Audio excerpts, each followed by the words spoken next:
오늘 우리에게 주시는 하나님의 말씀은 구약에 있는 열왕기하 15장 32절에서 38절까지입니다. 제가 봉독하겠습니다. 이스라엘의 왕 르말야의 아들 베가 제2년에 유다 왕 우시야의 아들 요담이 왕이 되니 나이가 25세라. 예루살렘에서 16년간 다스리니라. 그의 어머니의 이름은 여루사라 사독의 딸이더라. 요담이 그의 아버지 우시야의 모든 행위대로 여호와께서 보시기에 정직히 행하였으나 오직 산당을 제거하지 아니하였으므로 백성이 여전히 그 산당에서 제사를 드리며 분향하였더라. 요담이 여호와의 성전의 윗문을 건축하니라. 요담의 남은 사적과 그가 행한 모든 일은 유다왕 역대 지략에 기록되지 아니하였느냐. 그때에 여호와께서 비로소 아람과 르신과 르말야의 아들 베가를 보내어 유다를 치게 하셨더라. 요담이 그의 조상들과 함께 잠에 그의 조상 다윗성의 조상들과 함께 장사되고 그 아들 아하스가 대신하여 왕이 되니라. 아멘. 기도하겠습니다. 사랑의 아버지 하나님 감사합니다. 오늘도 저희들을 부르시고 또 그 부르심에 순종하여 저희들 나왔습니다. 이 시간 또 저에게 주시는 말씀 듣기를 원합니다. 말씀 속에서 주님을 만나는 귀한 시간이 될 수 있도록 주님 인도하여 주시옵소서. 예수 그리스도의 이름으로 기도하옵나이다. 아멘. 예, 사랑하는 성도 여러분, 지난 한 주간 주님의 말씀 따라 살면서 주님의 말씀 또한 묵상하셨습니까? 우리가 매일매일 하루를 살아감에 있어서 그 말씀 속에 여러분들 은혜 받으시고 또 묵상하고 순종하는 저와 여러분들 되시기를 주님의 이름으로 부탁을 드립니다. 자, 지난주의 말씀을 잠깐 돌아보겠습니다. 지난주에는 북이스라엘의 5 왕에 대해서 제가 말씀을 드렸는데 남유다는 한 명의 왕이 통치하는 동안 북이스라엘은 왕이 5번이나 바뀌었습니다. 자, 그것은 이제 북이스라엘의 왕들의 통치 기간이 짧았다는 것을 의미하는데 그 이유는 바로 반역 때문이었습니다. 자, 살룸은 스가랴를 반역했고 므나헴은 살룸을 반역했고 베가는 북이히야를 반역했고 호세아는 베가를 또 반역했습니다. 자, 이처럼 계속된 반역은 그만큼 북이스라엘이 전반적으로 불안했음을 보여주는데 북이스라엘의 이런 불안한 정세의 이유가 성경에 나와 있죠. 바로 왕들이 여호와 보시기에 악을 행했기 때문입니다. 자, 왕의 자리는 하나님의 허락이 있어야 하고 대제사장의 기름 부음이 있어야 하는데 북이스라엘의 왕들은 이런 과정이 없이 반역과 또 왕이 되려는 그런 욕심에서 비롯된 겁니다. 자, 욕심은 단순히 욕심에서 끝나지 않고 죄와 파멸로 이어진다고 성경은 말씀하고 있습니다. 자, 그렇다면 왜 욕심이 죄가 되겠습니까?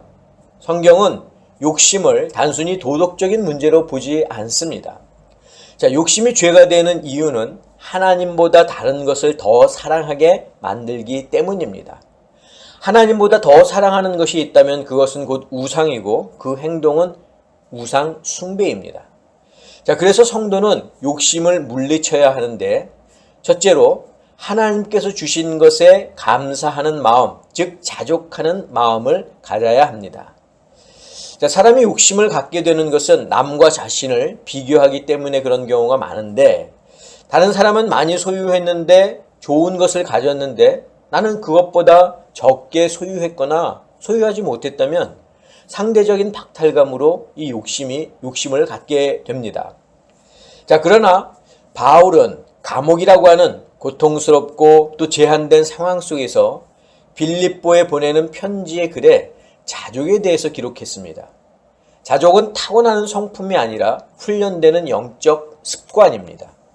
대부분의 사람들은 비천할 때 낙심하고 원망하기 쉽습니다. 반대로 풍부할 때는 교만해지거나 하나님을 잊어버리기 쉽습니다.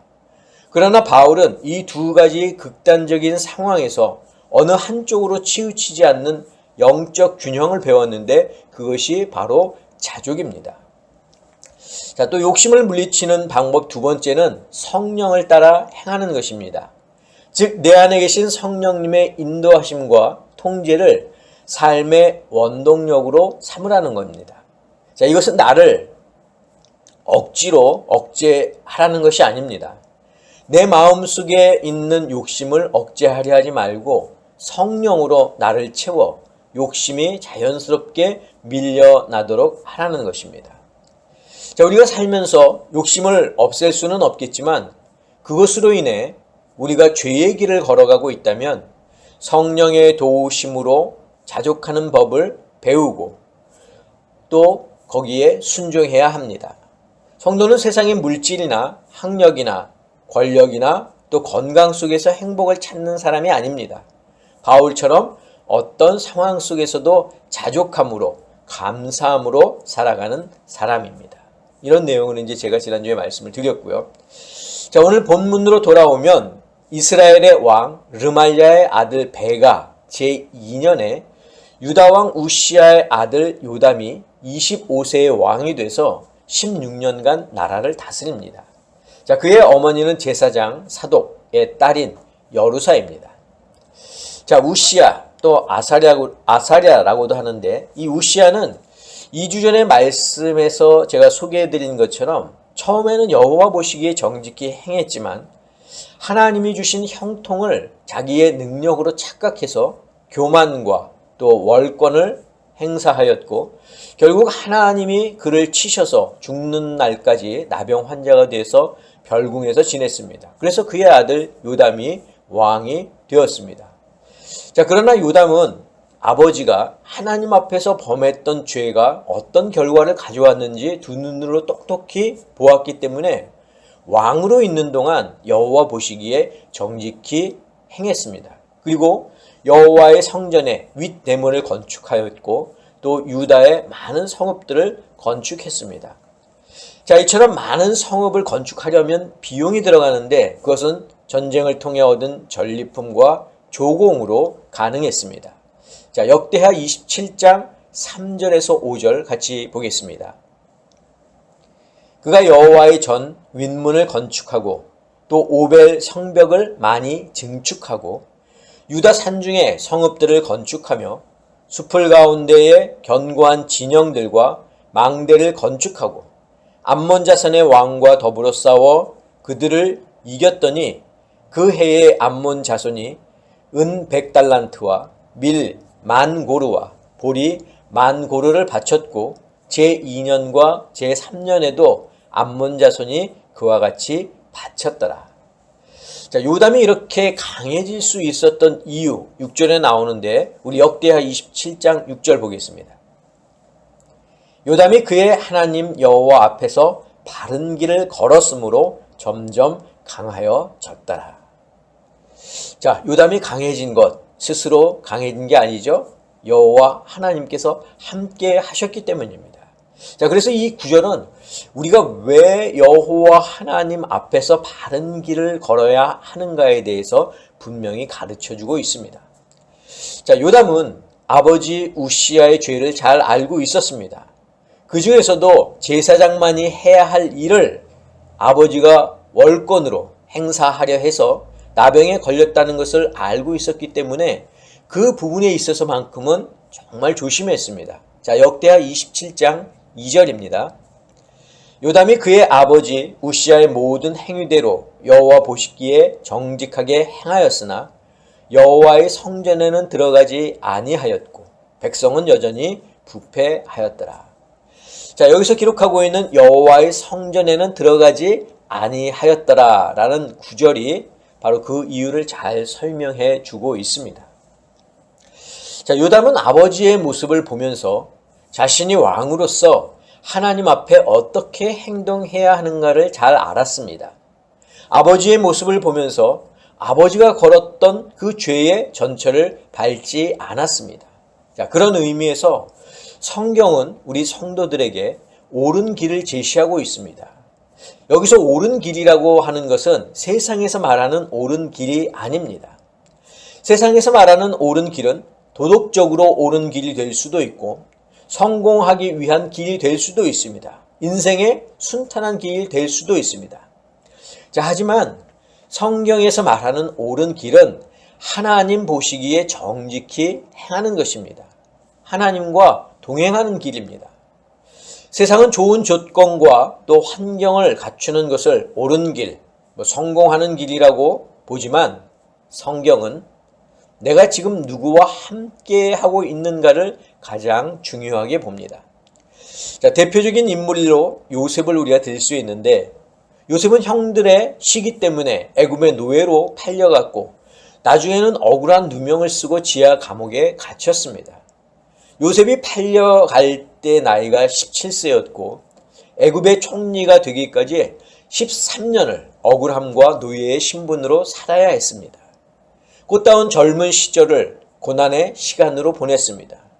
세상의 눈으로 보면 철저히 실패하고 꼬인 인생입니다.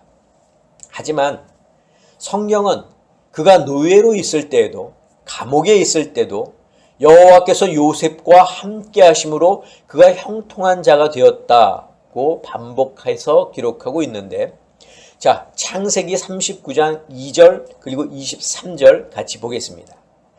여호와께서 요셉과 함께 하심으로 그가 형통한 자가 되어 그의 주인 애굽 사람의 집에 있으니, 간수장은 그의 손에 맡긴 것을 무엇이든지 살펴보지 아니하였으니 이는 여호와께서 요셉과 함께 하심이라.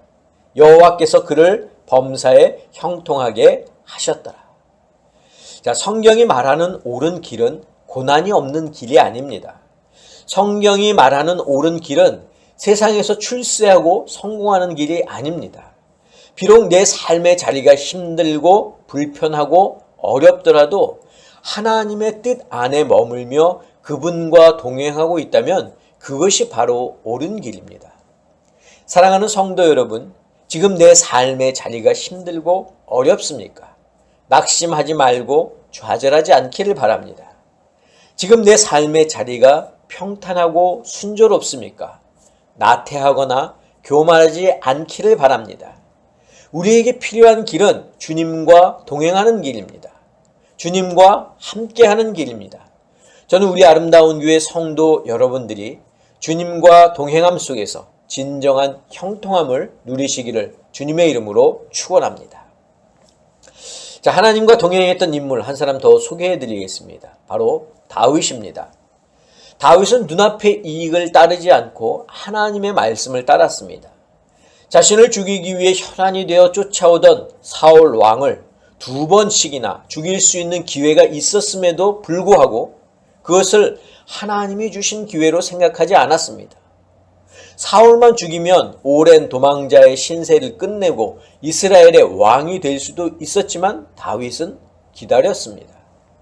하나님이 세우신 왕을 자기의 손으로 죽이는 것은 하나님이 금하신 것이라며 사울을 죽이지 않았습니다. 사울을 심판하는 권한은 자기가 아닌 하나님께 있음을 다윗은 잘 알고 있었습니다. 자, 세상은 목적을 위해서라면 수단과 방법을 가리지 않는 것을 지혜라고 말하기도 하지만 성경에서 말하는 옳은 길은 빨리 가는 길이 아니라 조금은 늦어도 조금은 손해를 보더라도 하나님의 법과 질서를 지키며 묵묵히 기다리는 길입니다. 요셉은 그 길을 13년을 걸었고 다윗은 그 길을 22년을 걸었습니다. 아브라함은 25년을 걸었고 모세는 40년을 걸었으며 갈렙은 45년을 걸었습니다. 하나님이 우리에게 몇 년을 걷게 하실지는 알 수는 없습니다. 그게 1년이 될 수도 있고 아니면 평생이 될 수도 있습니다. 그러나 중요한 것은 연수가 아니라 내가 지금 옳은 길을 걷고 있느냐 하는 겁니다. 내가 지금 주님과 함께 걷고 있느냐 하는 겁니다. 그리고 그 길에서 주님의 동행하심을 느끼고 있느냐 하는 것입니다. 사랑하는 성도 여러분, 내가 걷는 인생의 길 속에서 주님의 동행하심을 느끼고 또 체험하실 수 있기를 바랍니다. 결코 나 혼자가 아님을 깨달으시기를 주님의 이름으로 간절히 축원합니다.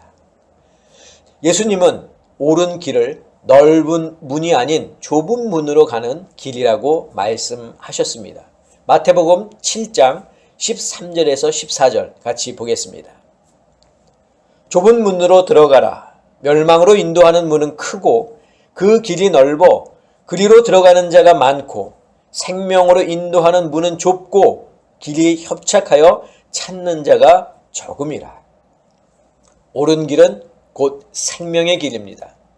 예수님은 이 땅에 계실 때 사람들의 인기를 얻어 억지로 왕이 되려 하지 않았습니다. 대신 십자가라고 하는 가장 낮고 천한 길, 고통의 길, 아무도 가고 싶어 하지 않는 좁은 길을 선택하셨습니다.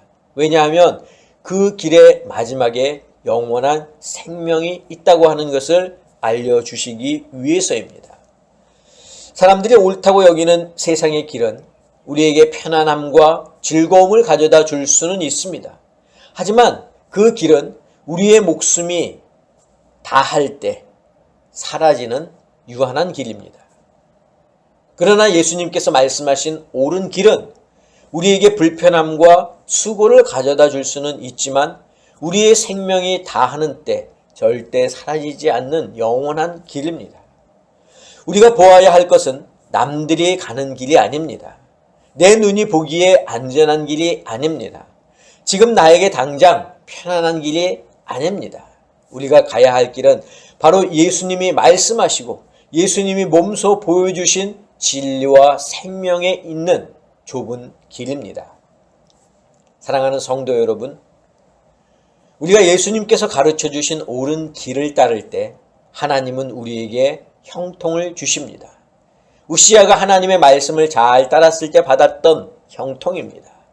요담이 여호와 앞에서 바른 길을 걸었을 때 받았던 강함입니다.